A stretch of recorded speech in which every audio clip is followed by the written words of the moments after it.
Igual, a toda paciente de RH negativa, igual, su inmunoprofilaxis, inmunoglobulina anti-D, igual. Si es menos de 12 semanas, 50 unidades internacionales intramuscular, si es mayor de 12 semanas, 300. 250 en realidad. Tratamiento quirúrgico. ¿Quiénes hago mi tratamiento quirúrgico? A toda paciente que presente descompensación hemodinámica o dolor intenso, ¿no? El tratamiento va a estar en relación a mis deseos de fertilidad y al hecho de que la trompa esté indegne o se haya roto. ¿Me dejo entender? Puede hacer una laparoscopía o la laparotomía. Eso sí, eso ya depende de la experiencia, de la experticia del operador, ¿no? Particularmente yo prefiero hacer laparoscopía. Para mí es más fácil sacar un ectópico por laparoscopía que por abierto. Porque tengo toda la posibilidad de explorar toda la cavidad uterina completa en la pantalla y ver por dónde está el sangrado, limpiar y todo lo demás. En cambio, en abierta lo que tengo que hacer es meter mi mano y sacar todas las cosas un poquito más, para mí es más complicado, particularmente. Saco la trompa, que se llama salpingectomía, o simplemente hago una incisión en la trompa y saco parte del embarazo ectópico. ¿Me dejo entender? Y hago mi hemostasia con cauterio. Esto lo hago, la salpingectomía, cuando el embarazo ya es roto, está roto, sí o sí. Acá no voy a hacer pues salpingostomía cuando ya el embarazo, la trompa ya está rota, ¿me dejo entender? Ya está estallada, tengo que sacar la trompa, no me queda de otra. ¿Comprenden? En cambio, si la trompa está indegne, se ve el saco gestacional a nivel intrauterino, perdón, a nivel tubárico, puedo hacer una incisión, aspiro el saco y hago mi hemostasia. Muy bien. Pero hay un problema con la salpingostomía, que un 3 a 20% puede quedar, no se puede evacuar completamente de la trompa. Entonces te puede quedar persistencia de ese saco, de ese tejido trofoblástico. Muy bien. ¿Hay tratamiento médico para el embarazo ectópico? Sí, pero bajo ciertas condiciones. Yo no puedo hacer tratamiento médico a todos los pacientes. Primera condición, que la paciente esté hemodinámicamente estable, o sea, tiene normotensa, frecuencia cardíaca normal, con una buena hemoglobina, no presente dolor, ¿estamos de acuerdo? Segunda condición, que la masa tubárica no sea mayor de 3.5 centímetros. Tercera condición, que la beta-HCG no sea mayor de 10.000 unidades internacionales. Cuarta condición, que no esté roto, o sea, que no haya sangrado en la cavidad. Entonces, ahí puedo hacer mi tratamiento médico, si no, mejor ni se metan a hacer tratamiento médico. Siempre, ¿cuál es el medicamento de elección para el tratamiento médico? ¿Saben? Es el metotrexate, muy bien. Metotrexate, perfecto. Se pone 50 miligramos intramuscular una sola vez y se hace un control de beta-HCG al inicio, es el día 1, y se hace un control de beta-HCG al día 4. Y tiene que haber un descenso por encima del 15% de beta-HCG. Me explico, si tenía 1000 de beta-HCG, por decirlo, al cuarto día tiene que haber por lo menos mínimo 850 para abajo. ¿Entiendes? Con el manejo médico. ¿Estamos de acuerdo? Y se le pide un control a la semana. Y se le hace un control de beta-HCG semanal hasta que desaparezca. ¿Me dejo entender? ¿Cómo es la conducta en un embarazo ectópico? Siempre, acuérdense, yo tengo el diagnóstico ya, entonces veo paciente estable o inestable desde el punto de vista hemodinámico. Paciente estable. ¿Deseos de fecundidad o no deseos de fecundidad? No deseos de fecundidad. Puedes hacer una laparoscopía, una laparotomía con salpingectomía. No desea que ya tener más hijos. ¿Entiendes? Le sacas la trompa. Deseos de fecundidad. Ah, Chester, quiere tener hijos. Guarda. Entonces puede ser, si está estable, si hay condiciones para hacer manejo médico, lo hago manejo médico. Si no hay condiciones para manejo médico o algo, mi salpingostomía. ¿También estamos de acuerdo? Mi salpingostomía. Muy bien. Pero si hay condiciones para manejo médico, con mi metotrexate y como les he dicho el seguimiento. Me había olvidado, otra condición del embarazo ectópico para hacer manejo médico es que el saco, donde está en la trompa, no haya actividad cardíaca, no haya latidos. Porque sí yo he visto embarazos ectópicos bonitos, con latidos, todo chévere, pareciera, ¿no? Como si fuera el embrión, todo bacán, pero fuera del útero. Ahí no puedes hacer manejo médico. ¿Estamos de acuerdo? Si la paciente está inestable, está chocada o está chocándose, salpingectomía, o sea, se saca la trompa. ¿No? por la paroscopía o por la parotomía, como quieras, pero le sacas la trompa. ¿Me dejo entender? Acá más o menos para que tengan una idea de dónde ocurren los embarazos ectópicos, pueden haber a nivel ovárico, a nivel del cuello uterino, a nivel tubárico. Miren, a ver, ¿qué ven ahí? Este de acá es un útero. Esta es la cavidad uterina con su endometrio, vacía. Y acá al costado, miren, chévere. Un saco gestacional con su contenido, con su embrión, con todo. Y si acá está el útero y todo está fuera del útero, hiciste el diagnóstico de embarazo ectópico y no hay necesidad de hacer cuantificación de beta-HCG, nada, ya lo viste ya. ¿Sabes cuánto ocurre eso? En menos del 5% de los embarazos ectópicos. Esta es la trompa, miren, dilatada y acá está el embarazo ectópico. No se ha roto todavía, menos mal. Acá puedo hacer una incisión acá y succionar todo esto y cauterizar y mantener la trompa. Lo puedo hacer. En cambio acá, mira qué pasó. Ya está el embarazo ectópico acá dilatando y mira toda la sangre hacia la cavidad pélvica. ¿Están de acuerdo? Y he sangrado ya. Acá tengo que sacarme la trompa. ¿Me dejo entender? Eso es lo que quiero que entiendan. Muy bien. Vamos a hablar sobre enfermedad trofoblástica gestacional. La enfermedad trofoblástica gestacional se considera benigna, embarazo molar y datiforme, o maligna, porque contiene el comportamiento pues, justamente de una neoplasia maligna, la enfermedad trofoblástica invasora, el coriocarcinoma, los tumores trofoblásticos del sitio de implantación de la placenta. ¿Cuáles son los factores de riesgo? Edad mayor de 20 o menor de 35, ausencia de parto anterior, ausencia de aborto, antecedente de aborto espontáneo, antecedente de embarazo molar y algunos factores vinculados a la dieta, sobre todo las ricas en carne. ¿Por qué? No sé, nadie lo sabe. Una cuestión estadística. Un embarazo molar y datiforme, es una de las formas benignas son la mole y datiforme completa o la mole y datiforme parcial. La completa se compone en su totalidad de cromosomas paternos, acuérdense de ese dato. La completa son cromosomas paternos. La incidencia es 1 por cada 1000 embarazos, en mujeres mayores de 50 años de 1 por cada 3. Síntomas. A menudo no se observan síntomas en el caso de la mola parcial, que se manifiesta como un aborto incompleto o un bebé muerto. En cambio, en la mola completa los síntomas más frecuentes son hemorragia vaginal, útero de tamaño mayor correspondiente para el tiempo de ausencia de regla. Por ejemplo, tienes 12 semanas y parece un útero de 16, por ejemplo. ¿Me dejo entender? Aumenta el tamaño. Preeclampsia en menos de 20 semanas de gestación. Presencia de quistes tecaluteínicos y presencia de hiperemesis gravídica, hipertiroidismo, salida de vesículas hidrópicas por la vagina. Ya les expliqué por qué el tema del hipertiroidismo, ¿no? Porque la beta-HCG tiene similitud con la unidad alfa de la TSH. Algunas comparaciones más que todo. Una mola completa, básicamente hay vellosidades hidrópicas grandes, difusas. Es lo más importante, ausencia de tejido fetal, solamente tejido trofoblástico. ¿Estamos de acuerdo? Acuérdense, cromosomas tipo paterno. Ahora, hay variantes, 46XX o 46XY. Acá hay una focalización del óvulo vacío por el espermatozoide haploide que se duplica. Los cromosomas paternos, ¿cómo puede ser? O X o Y, dependiendo, ¿sí o no? La división. Entonces, lo que va a haber es un huevo vacío, 23X0, 23,0, y va a ser como un 23X, te va a salir 23X, perdón, un cromosoma vacío 0 huevo, no tiene ningún cromosoma. Se fecunda por un 23X, que viene a ser, entonces sumando 0 más 23X, 23X. Y de ahí se duplica y forma un 46X. En cambio, la otra posibilidad es que tengas un óvulo 23X fecundado por un 23Y de tipo paterno.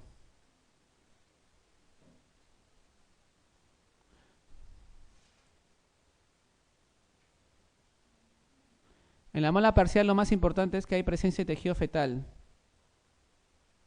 Y acá es triploidea la fórmula, 69, XYY o XXY, que es la fecundación del óvulo haploide por dos espermatozoides haploides.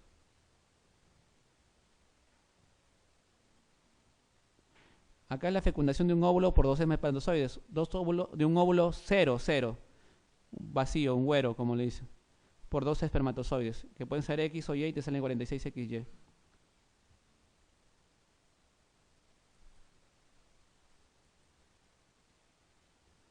¿Cómo hago el diagnóstico? La concentración de HCG sérica es más elevada de lo esperado para la edad gestacional. Por ejemplo, tiene 10 semanas y tiene como si fuera, pues, el valor para 10 semanas es el doble, el triple de lo que normalmente debe ser. Y hallazgos ecográficos. En la mola completa el patrón se llama copo de nieve. En la mola parcial se ven tejidos fetales con focos de espacios quísticos en la placenta. Siempre se le pide a una paciente con mola hiatiforme pruebas preoperatorias como ecografía de la pelvis, análisis de orina, radiografía de tórax, con atropina coriónica, perfil de coagulación, perfil hepático, pruebas de función tiroidea. Miren, este es el útero. Y acá miren, todo ese es tejido trofoblástico. ¿Ven estas bolitas negras? Patrón de copo de nieve. Esta es una mola completa. En cambio, miren acá. Acá como si fuera un feto, ¿sí o no? Y acá ven esta placenta, pero media agujereada con queso. O sea, feto, partes fetales y placenta media agujereada como es una mola parcial. Acuérdense, en la parcial hay partes fetales. En cambio, miren, en la completa solamente hay tejido placentario. No hay feto, no hay partes fetales. ¿Estamos de acuerdo? ¿Cuál es el tratamiento? Por lo general consiste en una evacuación del útero a través del legrado con aspiración. ¿Estamos de acuerdo? Se propone histerectomía cuando no se desea conservar la fertilidad a futuro. Se considera el uso de quimioterapia profiláctica, o sea, el uso de medicamentos que se agregan a esto, como el metotrexate o actinomicina, en caso de mola completa o en pacientes con poca probabilidad de cumplir la vigilancia o riesgo elevado. ¿A qué me refiero? Una paciente que viene de provincia, ¿no? La traen sus hijas en peñones, empujones, con la pistola en la cabeza porque la mujer no quiere atenderse y tiene mola hiatiforme. Le haces la evacuación, pero tú tienes que hacerle un seguimiento durante un año, casi todos los meses. Esa mujer se te va a desaparecer. ¿Me vas a entender? Ahí tú puedes usar un tratamiento quimioprofiláctico. ¿Con qué? Con metotrexate o actinomicina D. ¿Estamos? O cuando digo riesgo elevado, cuando yo sé que lo que he evacuado al final me puede salir puede recurrir en un coriocarcinoma o en una patología ya maligna. Entonces ahí le puedo agregar quimioprofilaxis. ¿Cómo hago mi vigilancia? Acá también está el otro kit de la explicación. Se determina la HCG sérica cada 2 semanas hasta tener 3 valores consecutivos negativos después de cada mes durante 6 a 12 meses. O sea, primero hago mi evacuación a las 2 semanas, vuelta a las 2 semanas y vuelta a las 2 semanas. Voy evaluando mi valor. Cuando ya empiece a negativizarse, tengo que tener por lo menos 3 valores negativos siguientes. Y le hago un control durante 6 a 12 meses. Ahí estoy bien. Siempre se recomienda evitar el embarazo durante los 6 meses que siguen a la primera obtención del HCG normal, ¿no? Entonces, ¿qué le tienes que dar? Anticonceptivos. ¿Cuáles se recomiendan? Los orales, la píldora. La placenta de todos los embarazos futuros se envía para evaluación anatomopatológica. Se determinan los valores de HCG 6 semanas después de finalizar todos los embarazos posteriores. Eso es importante y eso es lo que pasa con una paciente. O sea, ¿a qué me refiero? Tuvo una mola, ¿estamos de acuerdo?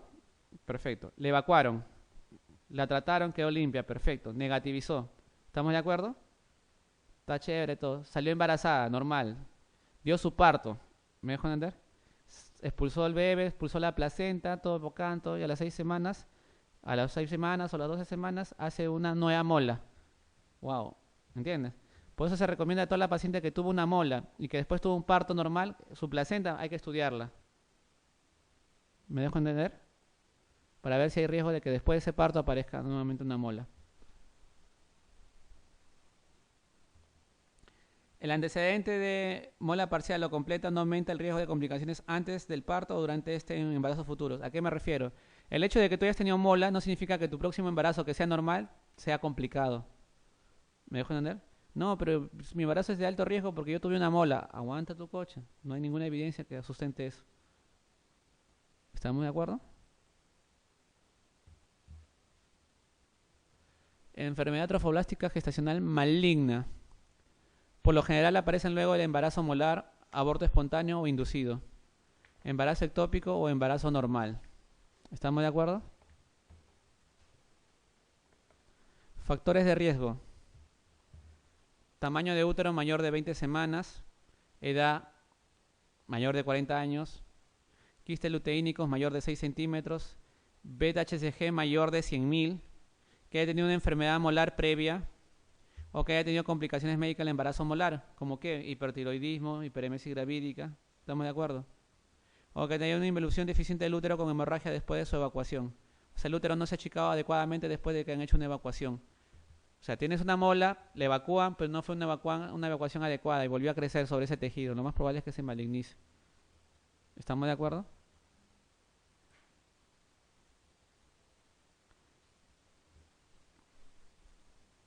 ¿Cuáles son las enfermedades trofoblásticas gestacionales malignas? O neoplasia trofoblástica gestacional. Enfermedad trofoblástica gestacional invasora. A menudo no hay síntomas. Viene por hemorragia vaginal, que es lo más frecuente. Y síntomas derivados de metástasis, o sea, el tejido ya trofoblástico en otros órganos. Puede haber hemoptisis, puede haber dolor abdominal cuando hay a nivel hepático, puede haber a nivel rectal hematoquesia, problemas de melena y defectos neurológicos, porque tiene bastante afectación cerebral. ¿Cuándo es ese diagnóstico? Cuando estabiliza o aumenta el HCG después del embarazo molar. Tú evacúas, haces su control de beta-HCG y ves que esa beta-HCG no baja, se mantiene estable. Es más, lejos de disminuir, aumenta. ¿Me dejo entender? Aumenta. ¿Ya? Presencia de tejido molar en ubicaciones metastásicas como pulmón, vagina. ¿Cuál es el tratamiento? Histerectomía en presencia de metástasis, sí. Pero aparte tienes que darle quimio con un solo agente si hay bajo riesgo o sea, desea conservar la fertilidad futura, sí. En el caso de que no quieras hacer histerectomía por el tema de la fertilidad, justamente puedes dar quimioterapia. Pero también la otra opción es que es poliquimioterapia en caso de riesgo elevado. ¿Cuál le das? Etopósido, metotrexate, actinomicina D, leucovorin, ciclofosfamida, vincristina. Ahora, el leucovorin no es un quimioterápico, sino es un complemento al uso del metotrexate. Que, ¿cómo se llama? Uno de los efectos que daña o depleta las reservas de ácido fólico. Y ese paciente sufre de anemia megaloblástica y por el estilo. El coriocarcinoma, tumor en extremo maligno que aparece en cualquier sitio del origen del tejido trofoblástico. Por ejemplo, una hemorragia postparto irregular, aumento de tamaño de útero, masa ovárica, síndrome nefrótico, ¿no? Virilización por hipertecosis ovárica. O sea, son los síntomas que pueden dar el coriocarcinoma. Por si acaso, hay pacientes que dan parto normal y a los 6 semanas están haciendo un coriocarcinoma, después de un parto normal. Por eso el tema de hemorragia postparto irregular. El diagnóstico es igual que el anterior. ¿Cuándo hago mi tratamiento? Histerectomía como tratamiento ideal porque no se logra respuesta importante con quimioterapia. Y acá si hago quimioterapia tengo que darme el esquema de MACO igual. Etopósido, metotrexate, o sea, todo este esquema. Actinomicina, ciclofosfamida, vincristina.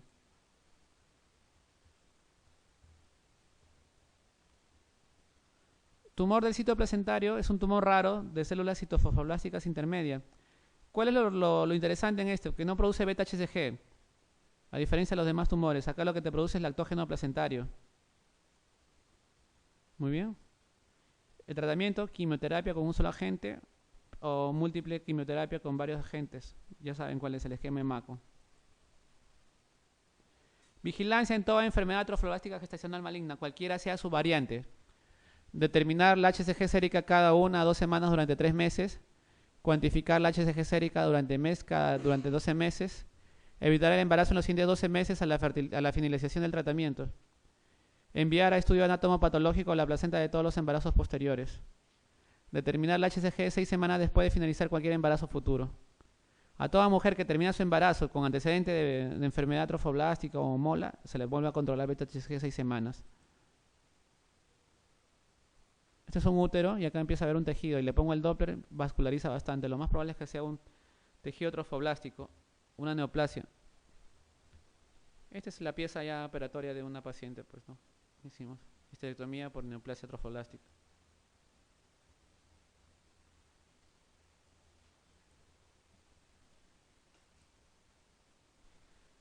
Les hablé de bajo riesgo, alto riesgo, ¿no? Para hablar de bajo riesgo, lo que la OMS ha hecho una puntuación, de acuerdo a las características de la enfermedad trofoblástica gestacional y se le suma un puntaje. Cuando supera los 7 puntos se considera alto riesgo. Por debajo de los 7 puntos, bajo riesgo. No. Primero la edad. Si es menor de 39 años le pongo 0. Si es mayor de 40 le pongo 1. ¿Estamos de acuerdo? Segundo, si anteriormente en alguna enfermedad trofoblástica ha tenido quimioterapia anterior, si ha tenido con un solo fármaco, 2 puntos. Si usa más de 2 fármacos, 4 puntos. Acá lo más importante. El embarazo anterior que ha tenido previo a la neoplasia trofoblástica, si ha sido una mola, 0 puntos. Si ha sido un embarazo o un aborto, le pones 1 punto. Pero si tienes una mola y tu embarazo previo ha sido un embarazo normal, wow, asústate. Ponle 2 puntos porque tiene mayor posibilidad de ser una neoplasia. O sea, la enfermedad trofoblástica gestacional después de un embarazo normal tiene alto riesgo de ser maligno. ¿Estamos de acuerdo?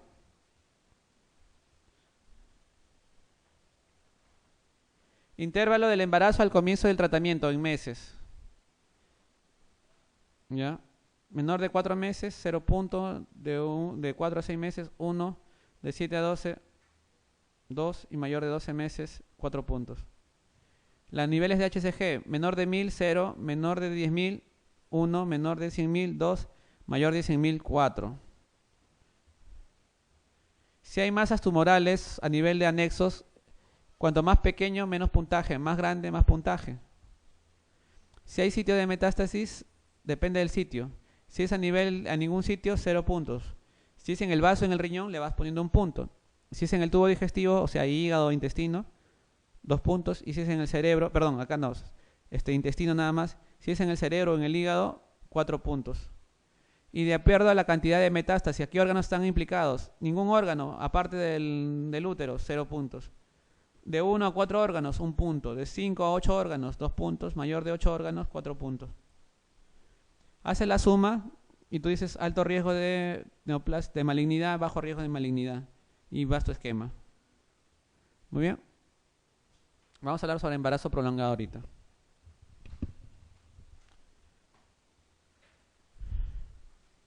Se dice embarazo prolongado o post-término aquel que es pasado las 42 semanas completas posteriores al primer día de la última regla. Ya saben que para determinar la edad gestacional tienes la regla de Naegele, la percepción materna de movimientos fetales, el estudio ecográfico del primer trimestre, el estudio ecográfico del segundo trimestre. Causas infrecuentes de embarazo post-términos, o sea que son infrecuentes, pero te dan embarazo post-término. Uno, la anencefalia. El otro es la hipoplasia suprarrenal primaria. La otra es deficiencia de la sulfatasa placentaria y el otro es el embarazo post-término. Embarazo prolongado, ¿cuál es el significado clínico? ¿Por qué es importante?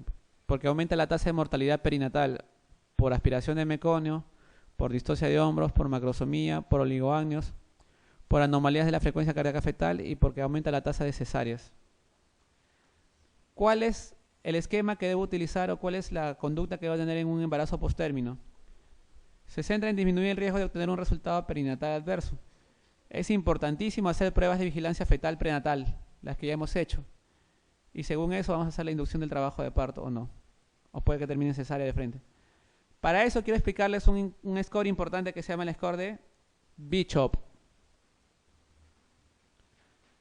¿Qué parámetros consiste? Dilatación, borramiento, estación, consistencia y posición. Son las características del cuello uterino al momento de la evaluación. Se dice y se pone un puntaje.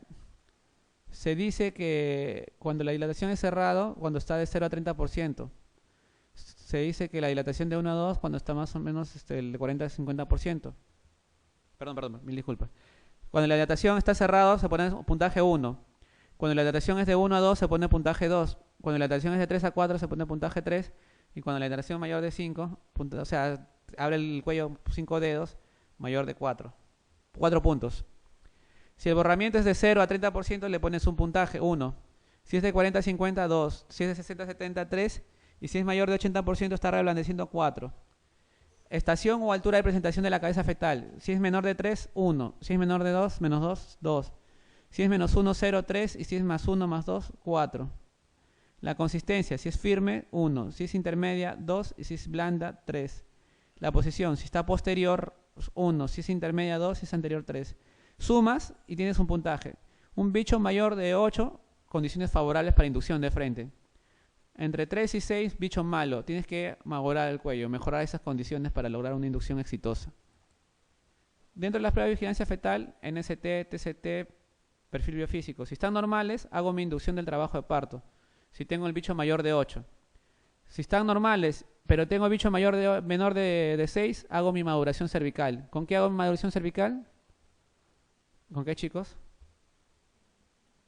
Ajá, análogo de prostaglandinas. ¿Saben cuál es la dosis para maduración cervical? Son 25 a 50 microgramos intravaginal. Me estaba olvidando, 25 a 50 microgramos intravaginal. Si no hay contracciones, no hay dinámica, no hay nada, le pueden intentar esa misma dosis pasado 6 horas. Acuérdense. Ahora, nunca mezclen oxitocina con misoprostol. Nunca. Si quieren usar oxitocina, tienen que pasar 6 horas del uso del misoprostol. ¿Estamos de acuerdo? Vamos a hablar un poco sobre embarazo múltiple. 2/3 partes, conceptos. 2/3 partes de los embarazos gemelares son disigóticos. Todos los embarazos disigóticos son biamnióticos bicoriales. Acuérdense de eso. Los gemelos monocigóticos tienen las siguientes características. 1/3 parte son biamnióticos dicoriónicos, o sea, tienen 2 placentas con sus 2 bolsas. ¿Estamos de acuerdo? Aparecen cuando la división se da antes de las 72 horas después de la fecundación. Antes de que la mórula se diferencie en una masa externa celular y otra externa. Muy bien. Las 2/3 partes son biamnióticos monocoriónicos, o sea, una placenta con 2 bolsas. Ocurre cuando la división ocurre entre el 4 a 8 días después de la fecundación, en la fase de blastocistos, acuérdense. Y el 1% son monocorióticos monoamnióticos. Surge cuando la división ocurre entre el día 8 y 13 después de la fecundación, luego de la diferenciación del ágneos y del corio. Y 1 de cada 1000 son gemelos siameses o monstruos dobles. Sucede cuando la división ocurre mayor del día 13 después de la fecundación. Los siameses, los que están pegaditos. ¿Cuáles son los factores de riesgo para embarazo múltiple? Por ejemplo, el uso de técnica de reproducción asistida, ¿no? Para que tú tengas éxito un FIC, una fertilización in vitro, a veces tienen que inyectarte 2 o 3 embriones para que pegue uno, ¿no? Pero a veces piña, pegaron los 2 o pegaron los 3. No sé si me dejo entender. Perfecto. Edad de la madre, por encima de los 40 años, también tiene riesgo de hacer este embarazo gemelar, doble, mejor dicho. Paridad elevada y antecedente familiar de embarazo doble. Diagnóstico, tamaño del útero mayor correspondiente a la fecha de amenorrea. Se confirma por ecografía con detección de varios sacos gestacionales después de las 5 semanas. Si los fetos son de distinto sexo o se observan 2 placentas, se trata de gemelos dicoriónicos diamnióticos. ¿Cuáles son los riesgos para la madre? Antes del parto, hipertensión, preeclampsia, DPP, anemia, diabetes del embarazo. Durante el parto y posparto, parto quirúrgico, endometritis, hemorragia. Para el feto, lo más frecuente es el parto pretérmino. O sea, la complicación más frecuente para el feto es la prematuridad. Y de la prematuridad deriva todo lo demás, pues el hecho de que tenga distrés respiratorio, que tenga bajo peso. ¿Estamos de acuerdo? Aumento de la mortalidad perinatal, hay más riesgo de alteraciones cromosómicas, lo que es independiente de la edad de la madre. ¿Cuál es el tratamiento? Vigilar el crecimiento fetal. Se recomienda ecografías seriadas cada 4 semanas, con mayor frecuencia si hay discordancia. ¿Cuándo digo discordancia? Cuando uno y otro, la diferencia de peso entre el feto 1 y feto 2 es mayor del 20%. Imagínate que uno pese 1000 y el otro está pesando 600. Una gran discordancia. Ahí se recomienda acordar los tiempos inclusive. Inclusive recomendamos peloximetría Doppler. El crecimiento de los gemelos es equivalente al de los fetos únicos hasta la semana 30 o 32. De ahí se estanca, se enlentece. La presencia de un cuello uterino menor de 2.5 centímetros de largo, las 24 semanas, aumenta el riesgo de parto menor de 32 semanas. La vigilancia del bienestar fetal con NST o perfil biofísico es algo mandatorio en estos pacientes. El parto vaginal se practica si los 2 fetos se encuentran de posición vértice, cefálico, ¿no? Vamos a hablar primero del embarazo monocoriónico monoamniótico, que es el que mayor tiene complicaciones. Se diagnostica cuando no se observan membranas por ecografía. La tasa de mortalidad perinatal elevada por accidentes de los cordones, RCO o pretérmino, es el que tiene mayor complicación, es el mono-mono. Por lo general el parto se produce a las 34 semanas. Y en cualquier monocoriónico, si sean cefálicos, pues, monocoriónico, mononiótico, ¿cuál es la conducta? Cesárea. ¿Estamos de acuerdo?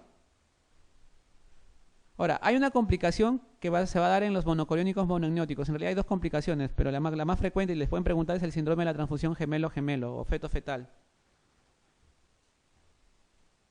Nadie sabe la causa precisa, pero lo que se ve es que hay anastomosis vasculares implicadas, donde hay un gemelo donante y hay un gemelo receptor. El gemelo donante, el que da sangre, hace que sea anémico, que tenga poco líquido y que tenga un crecimiento atrófico. En cambio, el gemelo receptor sufre de polidrácnios y aumentado de tamaño, pletórico. ¿Estamos de acuerdo?